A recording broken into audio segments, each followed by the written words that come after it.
Hello, welcome back to the We Are Not Lonely podcast. If you haven't seen the other video, I have quit my job. Damn, these vehicles be crazy. Anyway, yeah, like I was saying, I quit my job on Friday and I'm trying to figure out what I'm going to be doing next. It's been a quiet couple of days because I have been gainfully employed for the past year, which means I haven't taken any breaks. Even on weekends, I've always been kind of working. So, this is new, this is interesting. I have made a list of things that I want to accomplish, things that I want to do before I start looking for a job. It's not like I'm not looking right now, I already am. But things that I want to do before the end of this month. I'm giving myself a month break, like I've mentioned in the video. I just realized that I haven't really spoken about spirituality as much as I wanted to. So this video, this podcast is going to be about that. It's going to be about my personal journey, what I've been doing, a recent meeting I had with my guru and his friend, and I'm going to touch on a lot of topics, right? But I'm going to start off with this conflict I've been having for a really long time, which is the conflict between the material plane and the spiritual plane. Okay? So, for those of you who don't know, I was brought up in a very Western worldview. I studied in a school that was quite famous for having Anglo-Indian students in it, and it was an ICSE school, ISC. So it was very Western in nature, the entire build. It was a Christian school, so there was little to no education on the Shastras at all. There was this brief time when they offered yoga classes, but it was just asana, and something in me even back then realized that this isn't authentic, and I stayed away from it. So that means that I haven't had an exposure to spirituality, to adhyatmika for a really long time, right?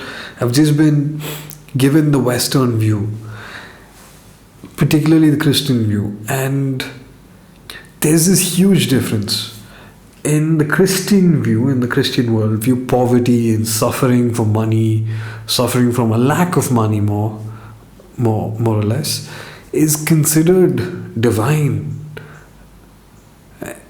There's this quote in the Bible that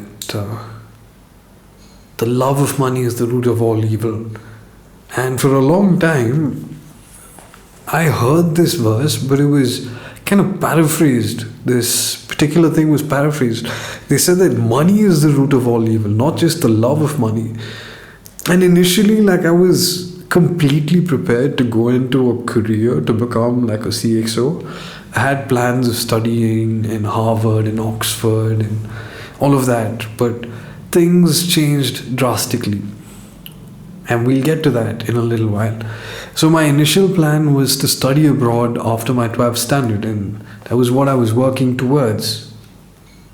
Like I was saying, I was always this person that was very into money. And then as the years grew, this sort of detachment started popping up. I started viewing the world a lot more differently. I started thinking about why we are doing the things that we're doing. I started becoming a lot more philosophical. And looking back, it was actually my Guru Dasha ending and my Shani Dasha beginning. I was around 15 at the time. So this was around 10th standard for me. That's when I started losing faith in the whole system. I started questioning things. I started having this, what else is there? These questions started popping up. And I still had the idea that money and spirituality were two different things, that you had to choose between one or the other. And that money making was completely opposed to being a spiritual person. And this was kind of reinforced by the people around me. I remember having this conversation with one of my granduncles, and essentially the conversation went something like this. He asked me, what I wanted in life. This is much later.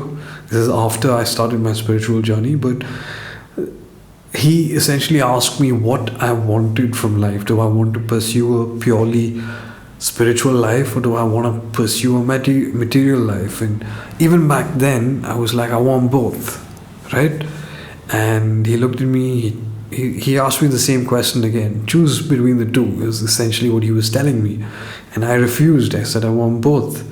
And he looked at me for a really long time and he said, that's a really difficult path. And I kind of accepted that, right? And once my spiritual journey began, like once I started having experiences, I started to become more and more detached with this whole idea of money. But then again, it was this misunderstanding that I had over that particular topic. And it wasn't until much later, it's only recently that I've started to understand that I've had a very toxic relationship with the idea of money, and I'm trying to heal my entire relationship, my understanding about money. Okay? So for the longest time, I believed that it was wrong for spiritual people to have money, to pursue money, to look at money, all of these things. I thought material pursuits were completely different from spiritual pursuits. It's only recently that I've understood that spiritual people need to have money, because dharma rakshanam and shishta paripalanam. Dharma rakshanam is quite expensive, dude. It's expensive to build a temple, to run a temple, to have education around the Vedic idea, to mentor students, to have a gurukula, to take care of cows. All of these things which are dharma rakshanam. You're taking care of the innocent, you're taking care of beings that need to be protected.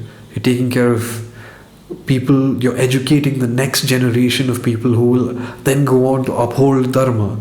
All of this is necessary, and it's one of the most important things that a grihasta can do. A grihasta is a householder, by the way. The first stage is brahmacharya, which is a student. Second stage is grihasta, when a person gets married. And one of the main roles of a grihasta is to maintain the other ashramas, which is brahmacharya, grihasta, vanaprastha and sanyasi.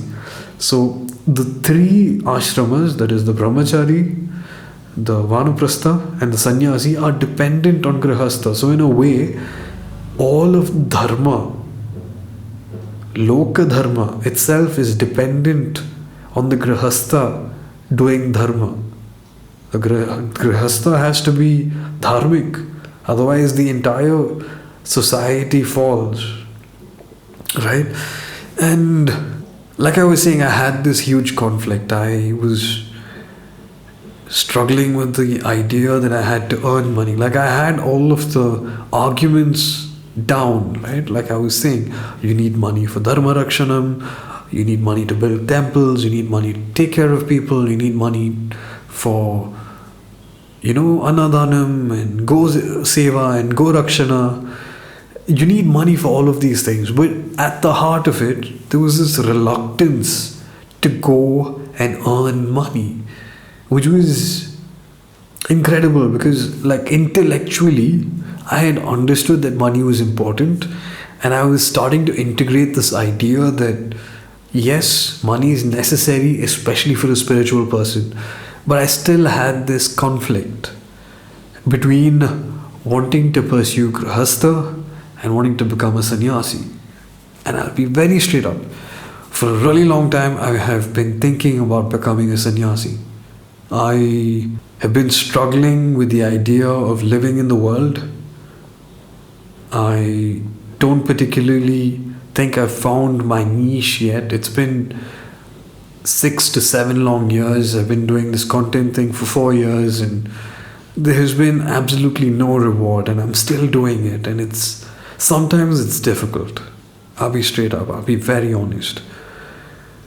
But the reason I get to do it again and again, the reason I'm able to do it again and again, is because I love the process, right? And like they say, the person who loves walking will walk further than the person who loves the destination. So I enjoy the process of creating. I enjoy the process of sitting down in front of a mic and talking about important topics for an extended period of time. That's something I find very fulfilling in and of itself. That's how I can sit and do this continuously for hours and hours. But at the same time, a part of me is wondering when the results are going to come. And I know, like intellectually, I understand.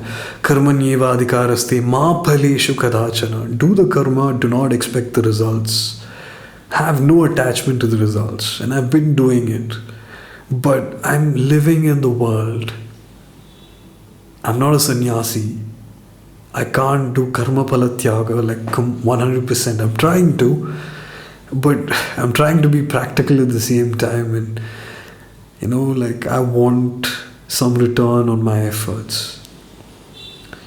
So that's the whole thing, right? Like I was wondering if I should just quit all of this and take up sannyasa and leave to the mountains.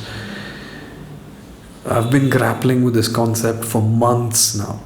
Right, like during the whole process, while I was employed, while I was getting better at writing day by day, with my output increasing day by day, I was constantly grappling with the idea. Like I was just sitting here, I could just leave all of this and go to the mountains, man.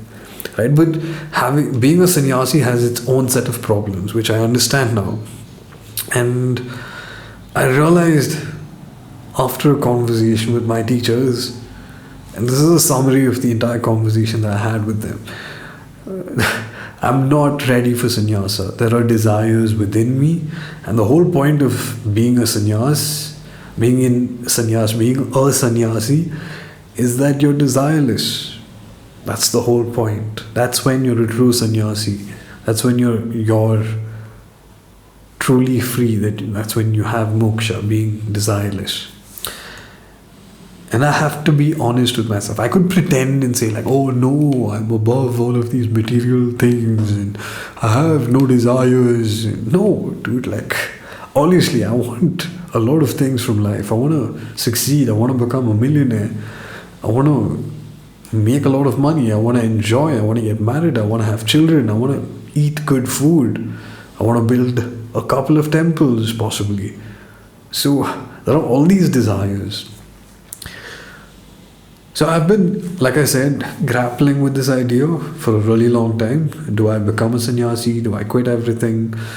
Added with the fact that I want to become a sannyasi is the fact that like my teacher has told me that since I am an only child, the responsibility of passing on my genes, literally continuing the family line, rests with me. I don't have a brother. If I did, the story would be completely different. I would definitely be in the mountains by now. I'd just be pursuing like a life of yoga and tapas, right? No freaking questions asked. If I had a younger brother or a sister, I would have been long gone. So it's kind of unfortunate because I'm the only kid, which means like I have to do this whole journey. See this reluctance, right? Like this idea that I don't have a choice. That's also playing into my reluctance to play the long game. But I had a conversation. So, for those of you who don't know, Srinivasanji is my teacher. He's my teacher specifically for Atma Vidya. He teaches me the Bhagavad Gita, Advaita Vedanta, basically, right? And I've been studying with him from 2020. I took a break after 2022 because life came in the way. I got kind of busy and I stopped attending his classes. But I was with him for the entire journey of chapter 2 of the Bhagavad Gita, which in a way is like the essence of the Gita in itself. Right? If you study the entire chapter 2, it's the core concept. Sankhya Yoga, it's the core concept of the Gita. Atma Vidya is there in chapter 2. And the rest is just Vad Samvad. It's just Arjuna asking questions and Krishna answering them, which is, again, like they go into details of the same idea that's been expounded in the beginning.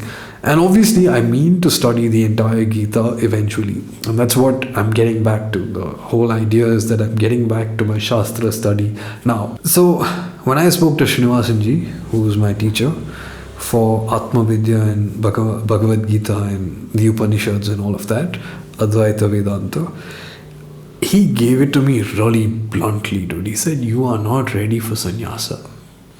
Jayakamaji, on the other hand, now this is a group. Jayakamaji was one of the main teachers.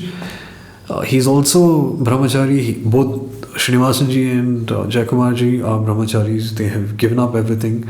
They are technically true sannyasis without ochre robes, right? So Jayakamaji was, shall I say, more diplomatic. He didn't really address my doubt. He just said it's an interesting and good problem to have. Other people have worse problems. But it's interesting and it's a good problem to have for me per se. So the conversation was long, it was very deep, and we spoke about a bunch of things. Like, they basically got my entire history. We had gone out to get coffee specifically, and I had taken them to this specific location in Mysore, and we were enjoying filter coffee while all of this deep conversations were all of these heavy deep conversations were going on. So at the end of the conversation, I had this immense clarity. Like, I know that my path is to get back to pursuing money. I'm very clear on that. Like,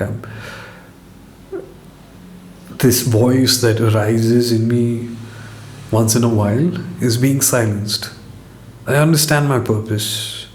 I know that it's necessary to earn money. And so that's what I'm going to be focusing on henceforth. Like, I haven't really done it per se, but now I'm going to study monetization and all of that. I'm going to be a multi-millionaire. You heard it here first. Right? And I think that is exactly what you need from a guru. Apart from just passing on the teachings of Sanatana Dharma, that's what gurus do. They transmit the knowledge that they have received from their guru, from an unbroken line, from a parampara, from an authorized source. Right? Like, I've gotten this, like, whenever I've done my spiritual podcasts, I've chanted certain verses. Sada Shiva Samarambam Shankaracharya Madhyamam Asmadacharya Pariyantam Vande Guru Paramparam. So Sada Shiva Samarambam, starting from Sada Shiva, Shankaracharya Madhyamam, with Shankaracharya in the middle, Asmadacharya Pariyantam. So from Shiva all the way to Asmadacharya. Like, I've mentioned this before, Asmadacharya for me is Srinivasanji. If I'm teaching something to you guys, Asmadacharya would be me. So this is the lineage, this is the mantra that's chanted, the shloka that's chanted.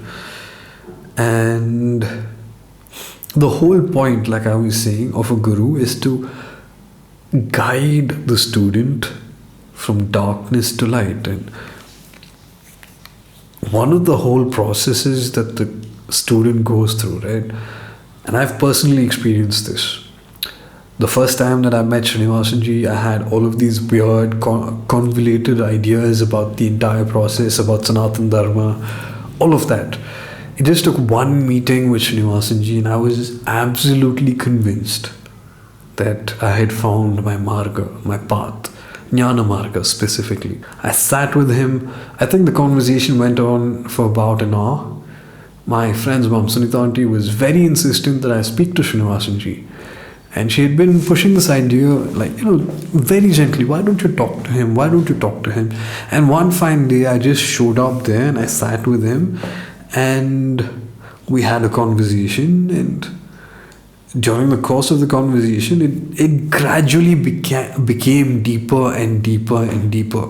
So I raised my objections, my queries and all of that. And Srinivasanji just cut cut through all of that doubt with a sharp sword of clarity and knowledge. And after that conversation, I felt lighter, dude. Like all of this while I'd been carrying this huge burden.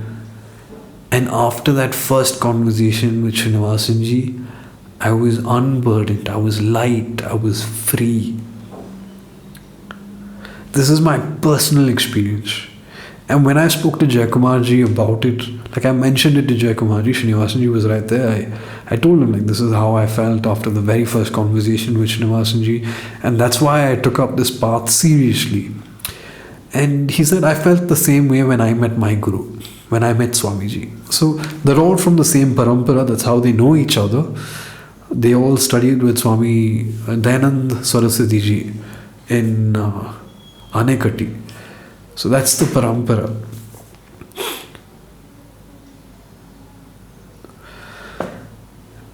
So that's the whole point, right? The role of a guru is to help the seeker generate clarity. I've experienced this again. So back in 2023, sometime in July specifically, 2023 July, I attended this workshop. It was the Abhyasa Bootcamp, and it was run by two people, and I'm going to speak about one of the particular instructors who completely changed my entire perspective. So until that time, I hadn't really been into yoga all that much. Now the thing was, 2020 I had started my Bhagavad Gita, 2022 I had ended it, things happened in between, I stopped my classes, but my svadhyaya was kind of continuing, my self-study was there. But over the course, I was trying to integrate all of the knowledge that I had, all of these disparate ideas, because I will be straight up, man, the spiritual practices in the Hindu lineage are massive. There are so many paths, it's very confusing. There are so many margas, right? And the whole point is the role of a guru is to identify the perfect marga that their student can walk on. Ideally, the guru is experienced, is well versed in a wide variety of margas and knows which marga would suit his or her student.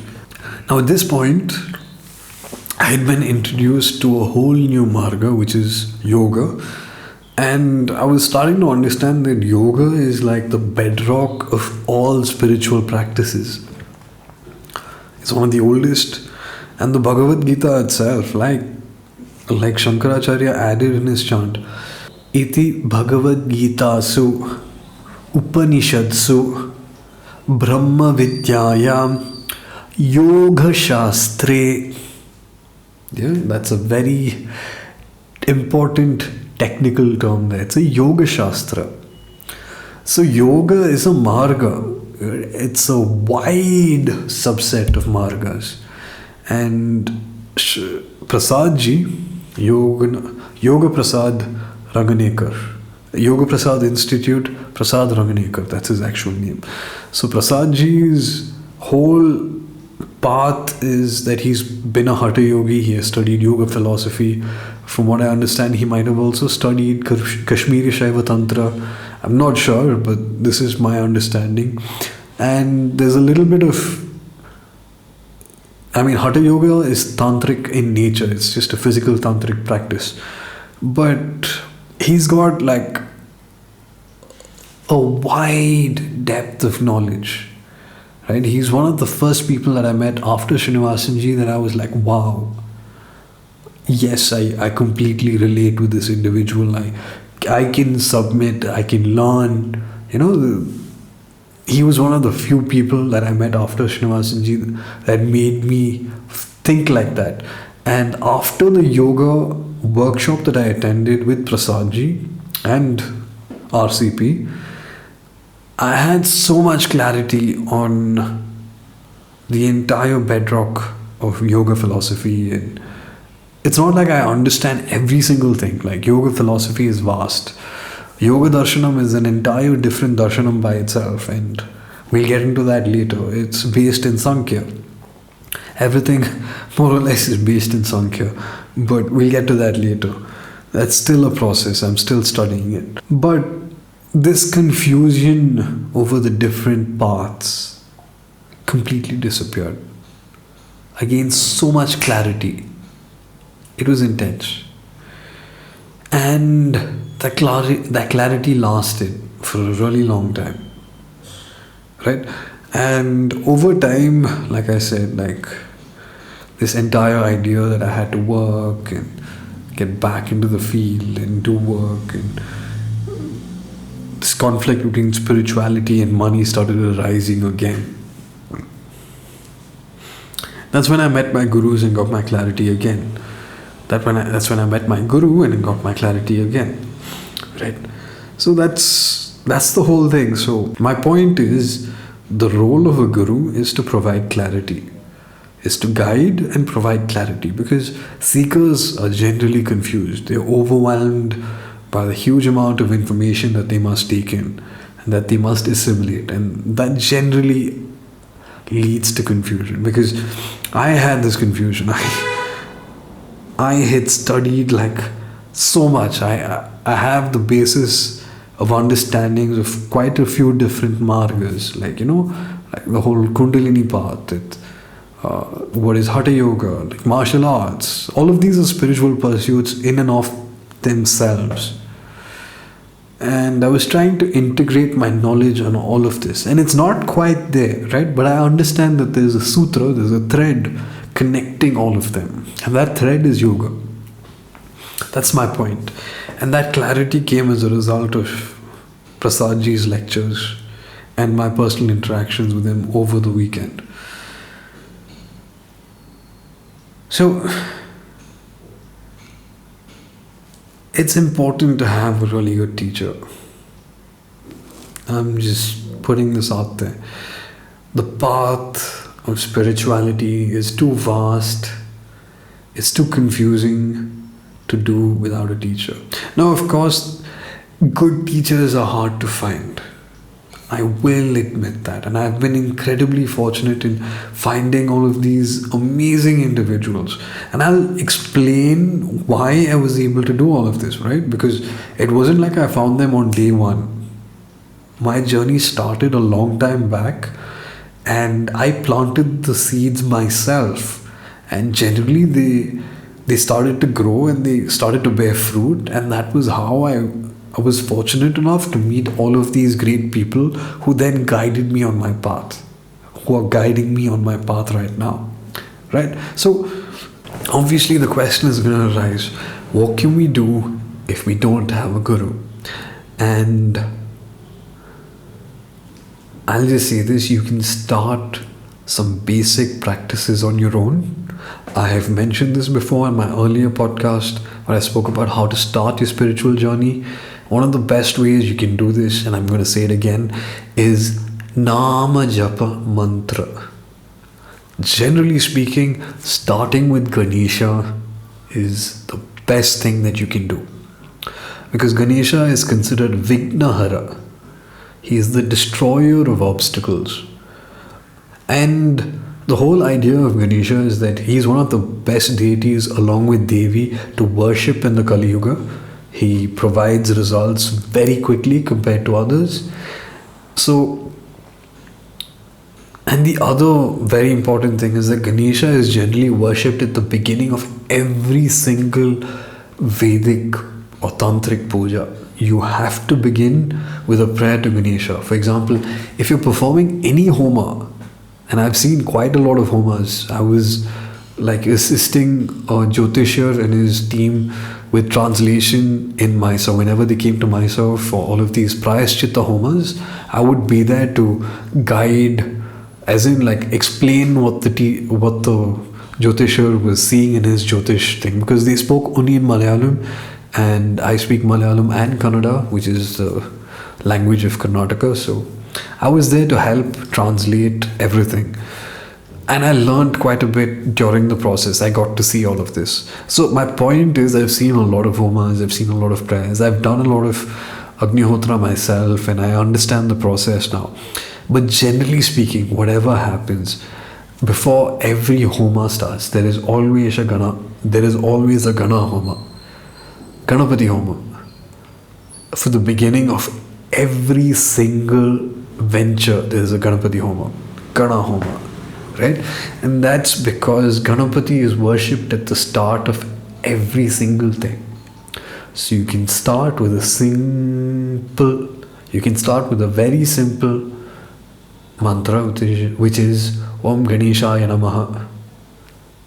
Or, that is enough. Let's not complicate it. Om Ganeshaya Namaha is wonderful. Om Ganapataye Namaha. That's another. There you have two mantras. Two Nama mantras. So, like this, there are Nama mantras for other deities.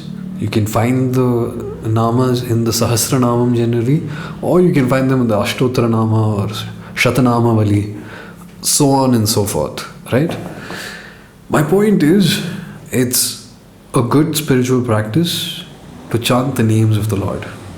And this is one of the conversations I literally had 2 days back with Srinivasanji. The conversation was why chant Lalita Sahasranama, which is another incredible text. And he said chanting of the God's names is always a wonderful practice.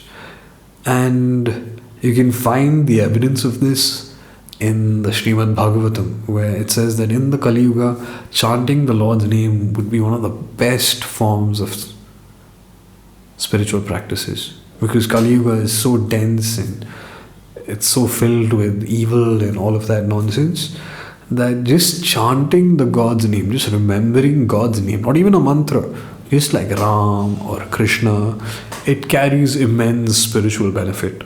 So, to conclude, chanting Nama mantras is a wonderful way to begin your spiritual journey if you're into Devata Upasana.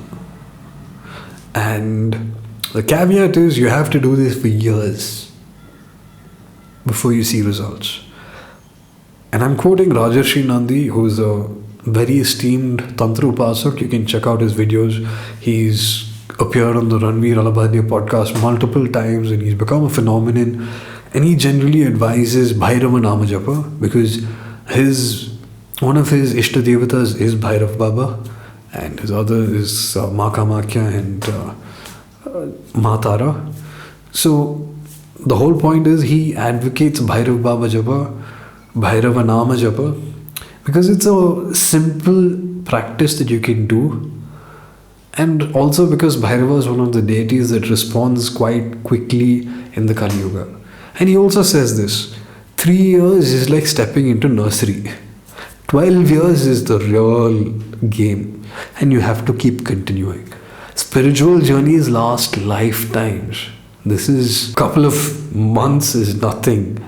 I have been on this path for 14 years and I'm going to explain my entire path and how it started and how it's going right now. I'll explain that once I'm done with all of this. And just so you know, I am working on a document which is going to be released probably on my Substack and eventually on my... It's going to be like an entire PDF that you can just download. It's going to be free, that you can just read and figure out your spiritual practice and continue and all of that, right? What to do if you don't have a guru. I'm gonna come up with a document. It's a work in process. I've shared some of the rituals right here. You can check it out. You can try it out.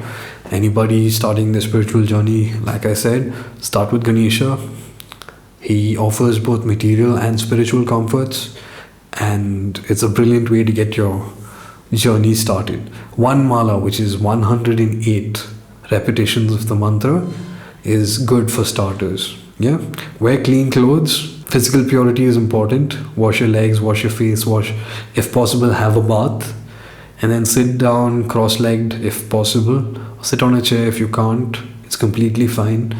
Just sit. Some people say facing is important, so east, west. Generally, I face the direction of the sun. So in the mornings I face east, afternoon onwards I face west, and it's just a practice. You can adopt it if you want. This is adopted from the Sandhya Vandana thing, but that's up to you.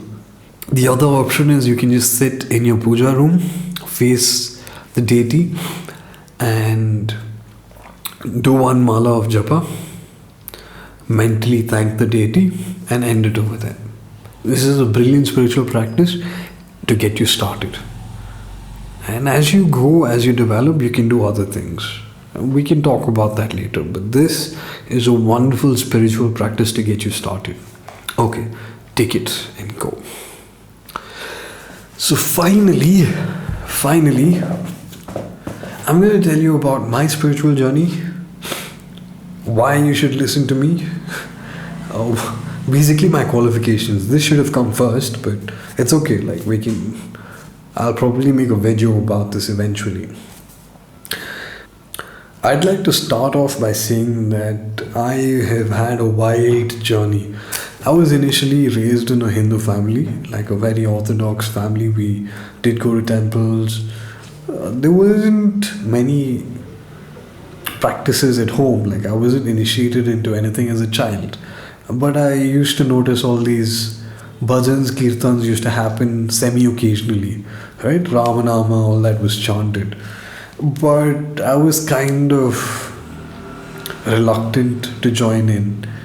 And I had read like a few pieces of philosophy from here and there, and I understood that divine is everywhere. And I would argue.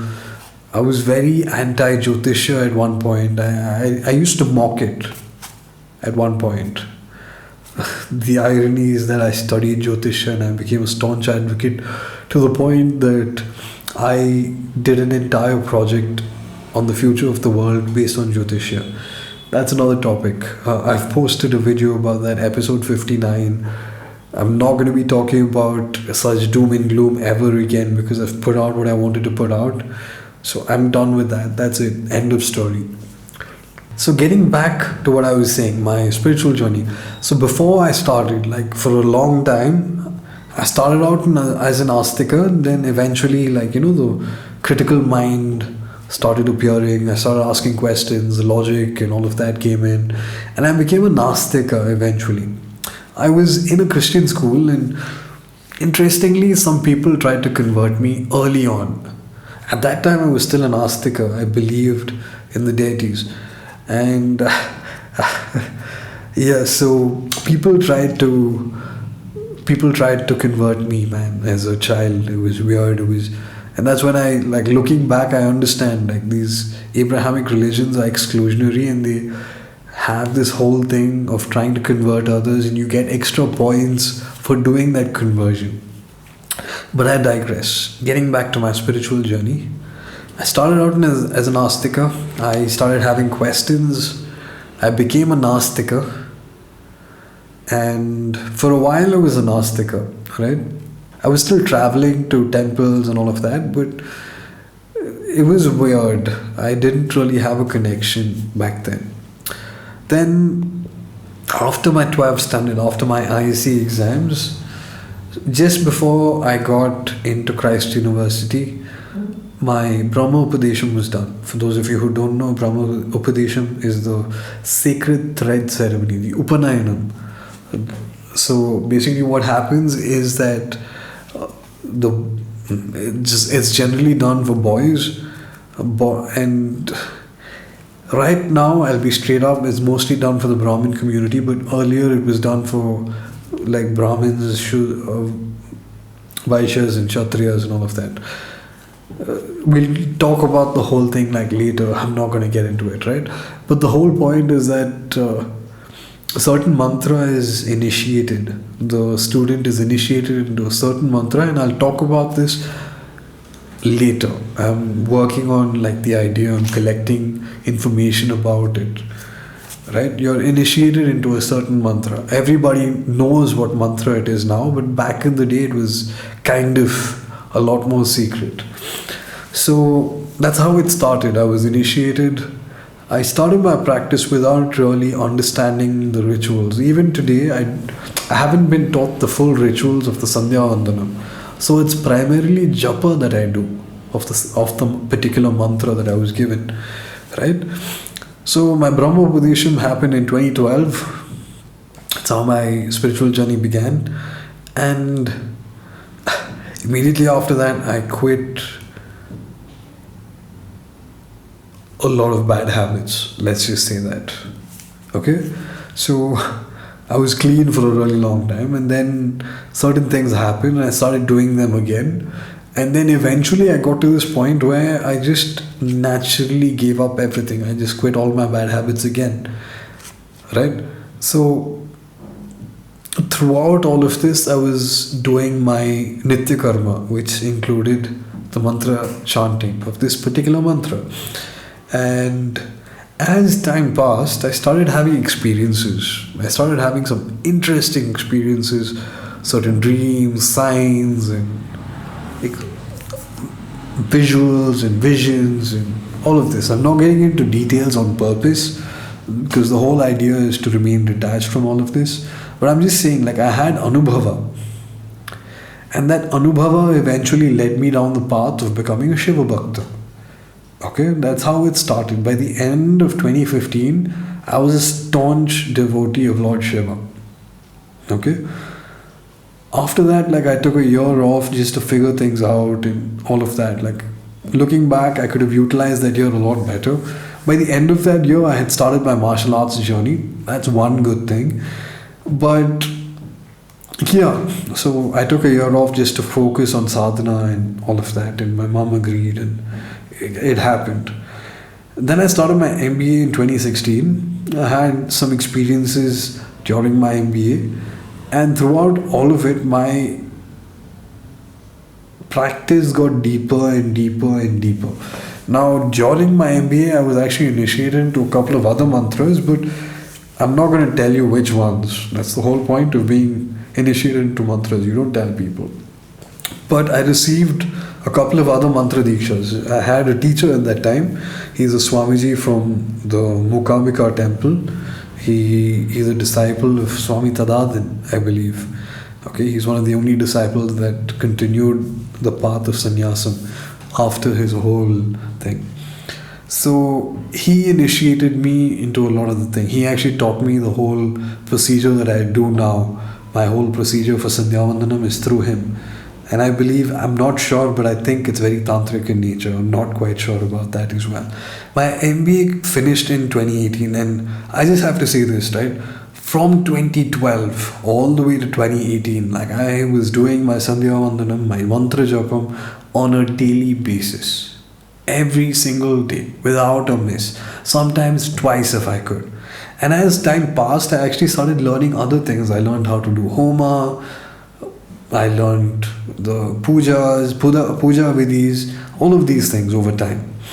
And 2018 was done, and my agreement with my mother was that once I completed my MBA, I could pursue spirituality for a couple of years.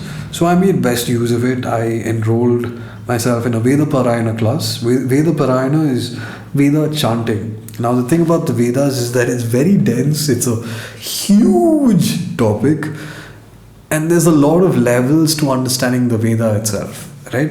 Veda itself has 6 angas. There are 4 Vedas: the Rig, Yajur, Sama, Atharvana. Each of them deal with different topics. Atharvana Veda is quite mystical. They say that a lot of the tantric mantras and all of that come from Atharvana Veda.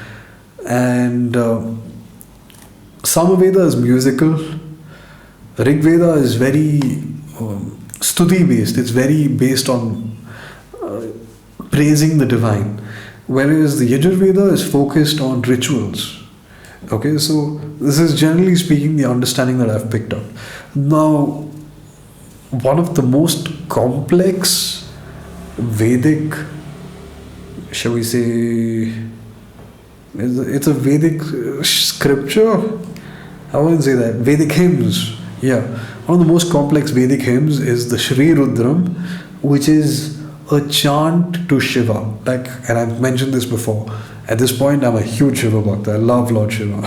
I'm just putting it out there. Right? And I have studied the Rudram. It's not perfect. I still have to perfect it. And I'm gonna. But first, my path has diverged. I'll get to that in a bit, right? So I started Jyotisha, Veda Parayanam, and that's how it started. Like at that point, I had studied the Purusha Suktam, the Shri Suktam. Eventually, I learned, this was all from someone else. There was this person called Varada Siman Mama. He's from the Parakal Mata, I believe, and he taught me all of this. We were part of a small group, like we did the Taittiriya Upanishad chanting, we had done Udagashanti, all of that. And eventually my Jyotisha continued. I studied other things like Bhagavad Gita Parayanam and Lalita Sahasranama, Vishnu Sahasranama. I learnt all of this from Samudgata Swamiji, who's been more or less my guide. He's the one who's initiated me into all of these mantras, and he's been my guide for the longest period of time. And then eventually in 2020, probably as a result of all the punya karma that I had been generating from studying Jyotisha and studying Veda Parayanam, I ended up meeting Srinivasanji. Now, I've mentioned Srinivasanji earlier in the podcast. I told you like that he's my Guruji. He's my Guru for Atma Vidya. So, my first meeting with Srinivasanji just blew my mind away. I'm mentioning this again, but after the meeting, I had no doubt. It felt like a load had been lifted. Like I was carrying this heavy load. I like to think of it as the load of karma. Like you're carrying your karma for all of these lifetimes, and then you meet your guru, and then that load is lightened because you drop that bag. You drop all of your baggage. And I realized that Jnana Marga was my path.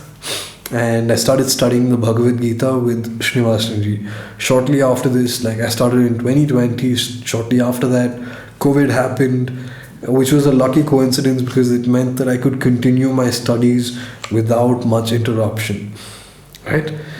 And it continued for a couple of years, and in 2023, sometime after the second round of the pandemic, I met an interesting person. I'm not going to mention his name out of respect for his privacy. No, you know what, screw it. I met this interesting character called Shrikar. So I met him through a mutual friend, and he thought like, both of these sadhu fellows will get along well together, and he was kind of right. We met in 2022. We didn't really keep in touch. He came home once after that for satsang, and we kind of loosely kept in touch. Eventually, like this whole situation happened in 2022 when I decided to move to Bangalore because of this whole transformation that I had during a friend's wedding. I had this situation. You can watch the video. Like I woke up one day and I was just sitting there and wondering, what the hell am I doing with my life? And so that happened, and I decided to move to Bangalore, and Shrikar graciously offered a place for me to stay. It was an incredible place. It was a penthouse. It was like on the 9th floor, like wonderful location near the Sodi World Junction. I got to stay there by myself. It was like a massive 5-bedroom house, 2 apartments clubbed together. But I mainly stayed in one area, and then I got locked out because that house was probably haunted, I guess, I don't know. And then I had to go stay in the other. My puja vidhi, all of that was locked until Shrikar came and freed them and returned them to my grasp. So that happened. And meeting Shrikar in 2022 was the beginning of another spiritual journey. But I didn't know it back then. So in 2022, I ended up going to Hyderabad for 3 months to train martial arts. Not to train in martial arts, to train other people in martial arts. Yes, I was a martial arts teacher for like 3 months. I got into the fittest shape of my life at that point. And I also started learning about lifting. I started lifting after that particular thing because one of my students is this great fitness coach, and she basically brainwashed me into lifting. And I started lifting, I started loving it, and I came back to Mysore. I continued lifting, and early 2023, Shrikar comes to Mysore. He encourages me to start studying yoga, primarily yogasana. Right? And what happened was one of his what happened was one of his friends was in Mysore. His name is Pankaj. He was a yoga teacher. He's still a yoga teacher, but at that time he was in Mysore.